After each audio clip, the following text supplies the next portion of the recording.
संघर्ष। सारे संबंध संघर्ष में परिवर्तित हो जाते, पर मनुष्य अपेक्षा को संबंध का आधार ना बनाए और स्वीकार करे केवल संबंध का आधार, तो क्या ये जीवन स्वयं सुख और शांति से नहीं भर जाएगा? स्वयं विचार कीजिएगा।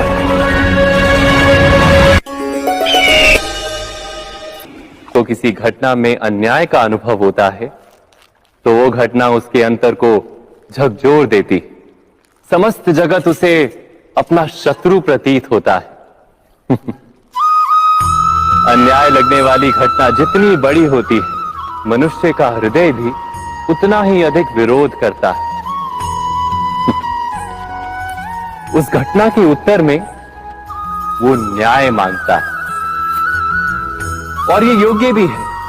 वास्तव में समाज में किसी भी प्रकार का अन्याय व्यक्ति की आस्था और विश्वास का नाश है।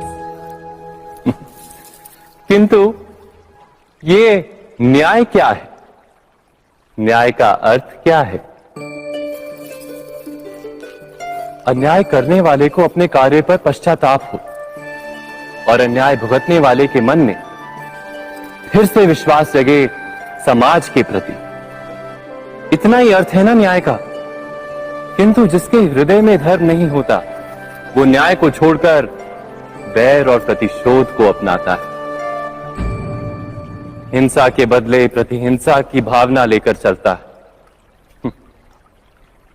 स्वयं भोगी हुई पीड़ा से कहीं अधिक पीड़ा देने का प्रयत्न करता है, और इस मार्ग पर चलते अन्याय को भुगतने वाला स्वयं अन्याय करने लगता है।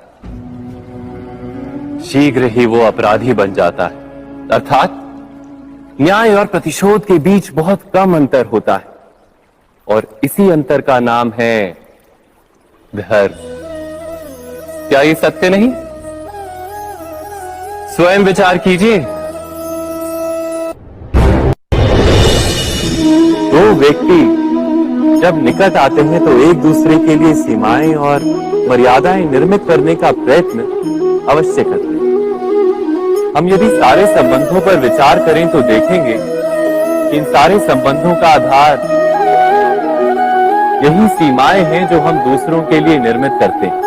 और यदि अनजाने में भी कोई अन्य व्यक्ति इन सीमाओं को तोड़ता है तो उसी क्षण हमारा हृदय क्रोध से भर जाता है। इन सीमाओं का वास्तविक रूप क्या है? क्या हमने कभी विचार किया? क्या ऐसा नहीं होता?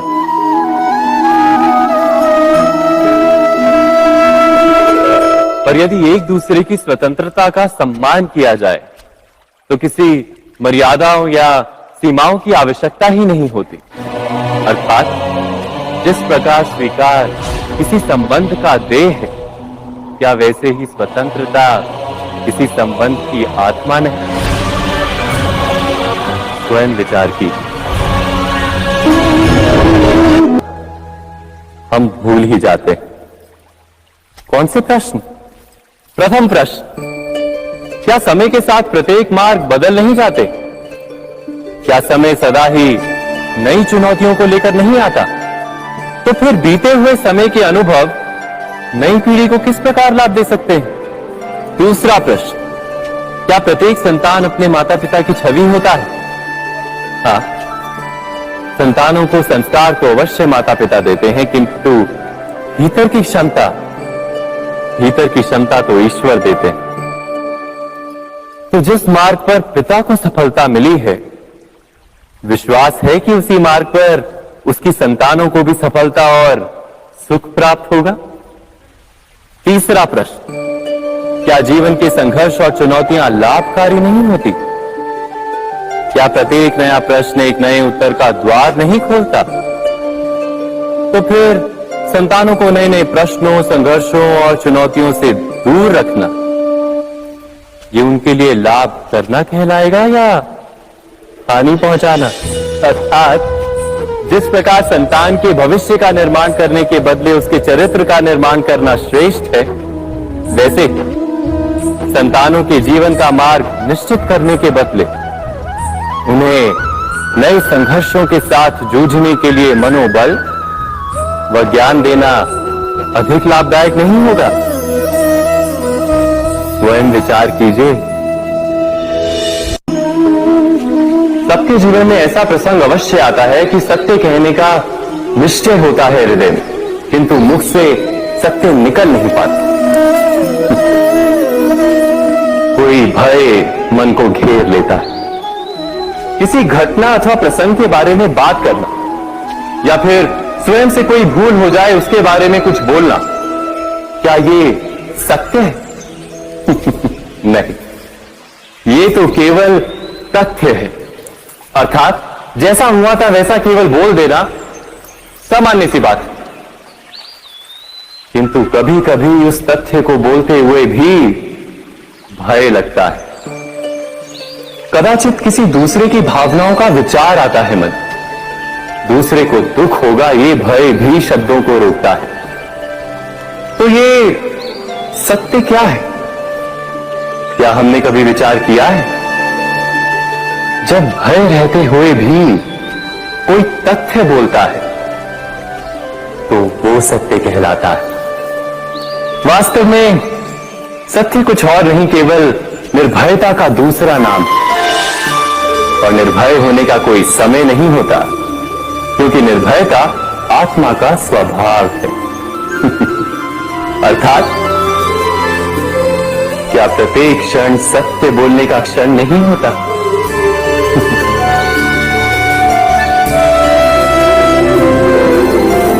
स्वयं विचार कीजिए।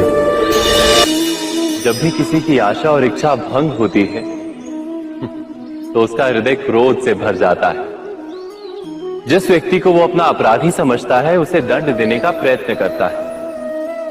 पर क्या हमारी इच्छा या आशा का भंग होना क्या सदा ही किसी का अपराध होता है? इच्छाओं के अपूर्ण रहने के तो कई कारण हो सकते हैं। कुछ तो संजोग के कारण अधूरी रह जाती हैं और कुछ नियति के कारण। और कभी कभी इच्छाओं का स्वरूप ही ऐसा होता है कि वो पूर्ण नहीं हो पाती। बिना परिस्थिति पर विचार किए किसी को अपराधी मान लेना न्याय नहीं, प्रतिशोध है। न्याय का आधार तो दया है, करुणा है, और प्रतिशोध का आधार क्रोध, अहंकार। अर्थात हृदय में करुणा धारण किए बिना किसी के अपराध के विषय में विचार करना, किसी को दंड देना, क्या अपने आप में ही अन्याय नहीं? स्वयं विचार कीजिए।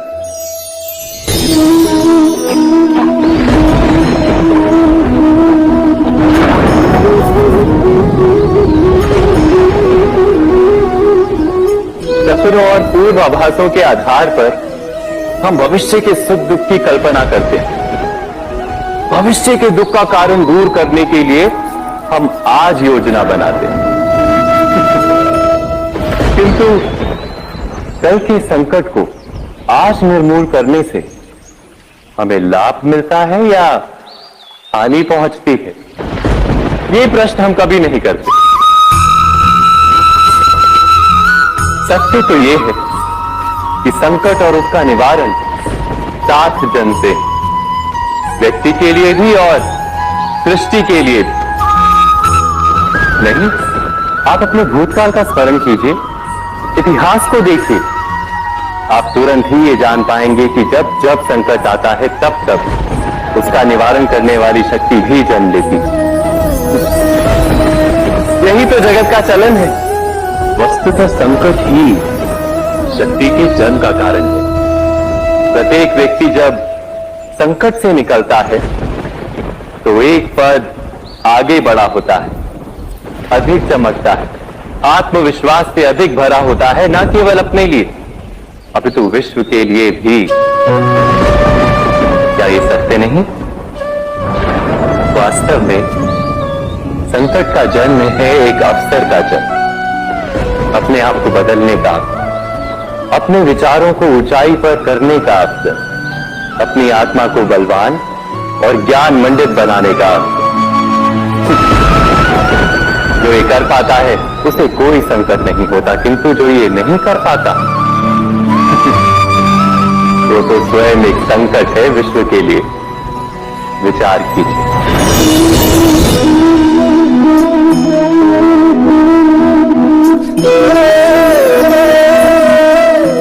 परंपरा में धर्म बसता है और परंपराएं ही धर्म को संभालने का कार्य करती हैं, ये सत्य है।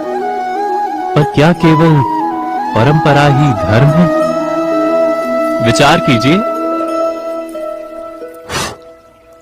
सत्य तो यह है कि जिस प्रकार पाषाण में शिल्प होता है, उसी प्रकार परंपरा में धर्म होता है। इस पत्थर में शिल्प है, ये पत्थर शिल्प नहीं। शिल्प को उजागर करने के लिए उसे तोड़ना पड़ता है, अनावश्यक भागों को दूर करना पड़ता है। ठीक उसी प्रकार परंपराओं में धर्म ढूंढना पड़ता है। जिस प्रकार इंद्र पूजा की परंपरा को तोड़कर गोवर्धन पूजा का धर्म ना ढूंढा जाता, तो यादवों को उनकी मुक्ति का मार्ग नहीं मिल पाता। अर्थात परंपरा को पूर्णता छोड़ देने वाला धर्म से वंचित रह जाता है, और परंपरा का अंध अनुकरण करने वाला भी धर्म को प्राप्त नहीं कर पाता। कहते हैं हंस के पास नीर क्षीर विवेक होता है। दूध में मिले पानी को छोड़कर केवल दूध ही ग्रहण करता है। तो क्या सच्चा धर्म प्राप्त करने के लिए हृदय में ज्ञान से जन्मा विवेक आवश्यक है? और ऐसे विवेक के बिना जिसे धर्म मान भी लिया जाए, जो वास्तव में धर्म ना भी हो, ऐसा भी तो हो सकता है। स्वयं विचार कीजिएगा।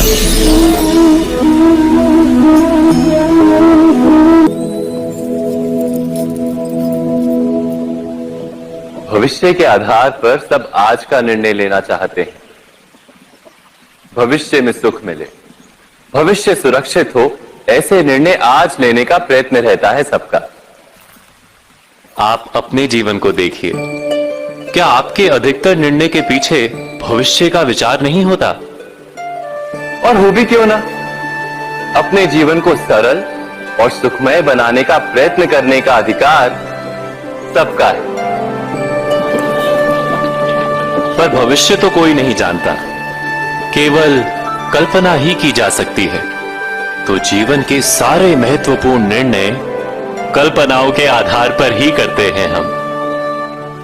क्या निर्णय करने का कोई तीसरा मार्ग हो सकता है? विचार कीजिए।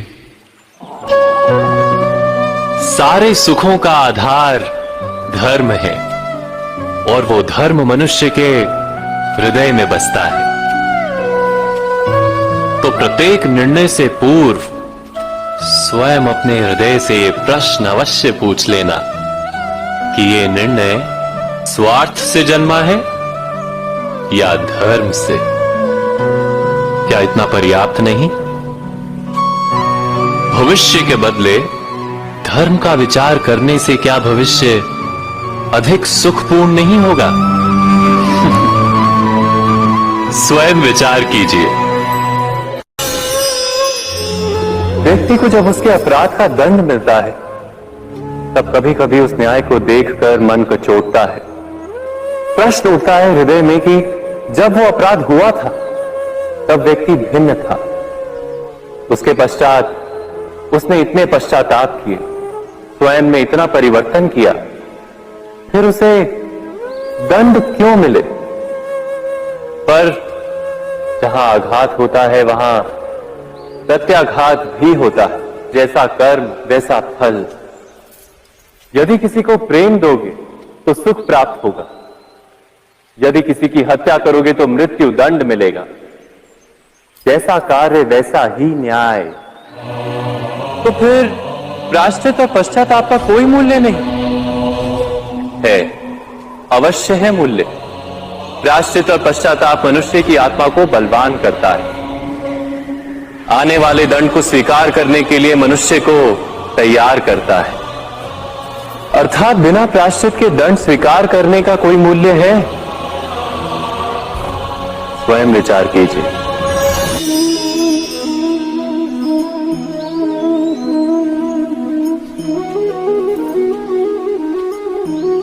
जब अपने किसी अच्छे कार्य के उत्तर में दुख प्राप्त होता है अथवा किसी को उसके दुष्ट कार्य में सुख मिलता है तो मन अवश्य ये विचार करता है कि अच्छा कार्य करने का, धर्म के मार्ग पर चलने का तात्पर्य क्या है। पर दुष्ट आत्मा को क्या प्राप्त होता है ये भी देखिए। दुष्टता करने वाला हृदय सदा चंचल रहता है, अकुलाता रहता है। मन में सदा नए नए संघर्ष उत्पन्न होते हैं। अविश्वास उसे जीवन भर दौड़ाता है। क्या ये सुख? जबकि धर्म पे चलने वाला, अच्छा कार्य करने वाले, सच्चरित्र व्यक्ति का हृदय शांत रहता है। परिस्थितियां उसके जीवन के सुख में बाधा नहीं बनती। समाज में सम्मान और मन में संतोष रहता है सदा। अर्थात अच्छा बर्ताव भविष्य में किसी सुख का मार्ग नहीं। अच्छा बर्ताव स्वयं सुख, अथवा बुरा बर्ताव भविष्य में किसी दुख का मार्ग नहीं। अधर्म उसी क्षण दुख उत्पन्न करता है। धर्म से सुख नहीं, धर्म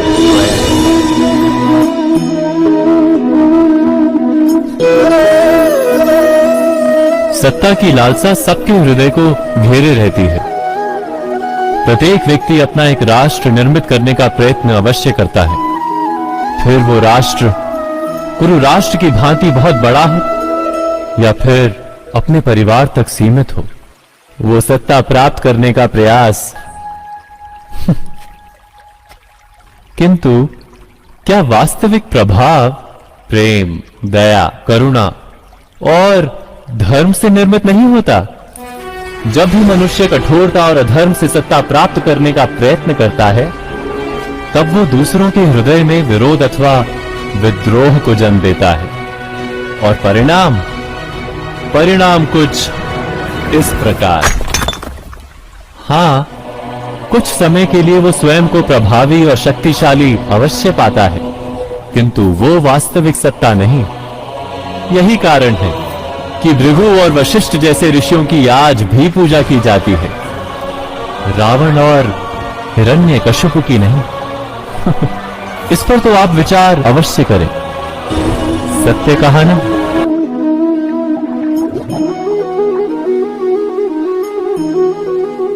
इस संसार में आने वाला प्रत्येक बालक संपूर्णतः संस्कार रहित होता है।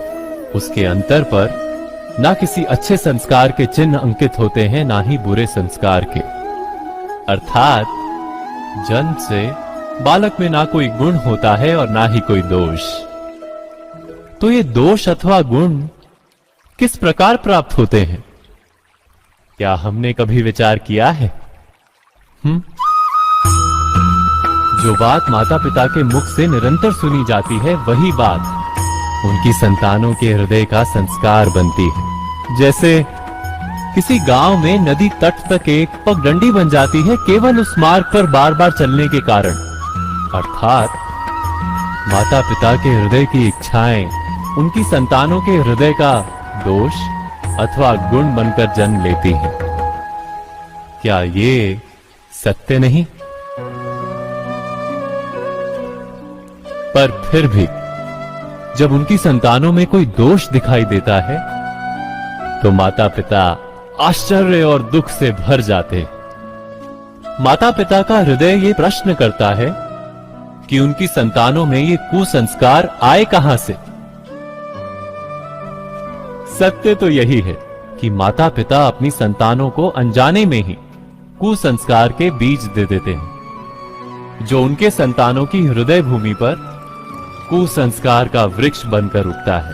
अर्थात अपनी संतानों को सुसंस्कारी और धर्ममय बनाने की आशा रखने वाले प्रत्येक माता पिता को प्रथम अपने हृदय की इच्छाओं पर अंकुश रखना क्या अनिवार्य नहीं?